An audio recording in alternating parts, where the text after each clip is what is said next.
the bread maker is done. It has been kneading this dough and now it is risen and it's peeking out. So cool, we're excited to make our stuff with our bread today. So before we take it out, let's get a bread pan ready. I always put parchment paper in the bottom, and instead of just leaving it folded like that, I actually take the scissors and snip it just a little bit so that we can completely tuck this paper right in behind and this one behind as well. And this makes it so that the bread comes out easier. When it's finished baking, it does not stick to the pan, and all you have to do is flip it out, take the paper off, and ta-da, you have your bread nice and fresh, your pan is clean, and you can reuse the parchment paper over and over again. So let's open this up, and you'll need a serrated knife edge, not a dull one, and you'll also need a little bit of lard because that will get on your fingers.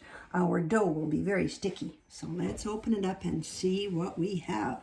Oh, did you wash your hands first before you do this? Right? Always wash the pot and the top of this and your handle and the inside of here every time you use it. Don't wait until it gets crusted on because it'll be harder to remove. All right, let's go back to what we're doing. See how sticky I am? If I take a little bit of lard and rub it on my fingers, then it won't stick quite so much. That was a little piece that was from there. So you pull out, about that much. And you cut it. You do not tear it. You can close that back up again because we won't need that just yet. And then let's push it out of the way so you can see what I'm doing. When you have your dough for your bread, you fold it so that you have it nice and smooth on the outside and all of the rough edges are folded to the inside. Okay, and you're not really pulling it, you're just tucking it like that. And then you pop it into your bread pan and you cover it with a towel and you set it in a nice warm place. And guess what?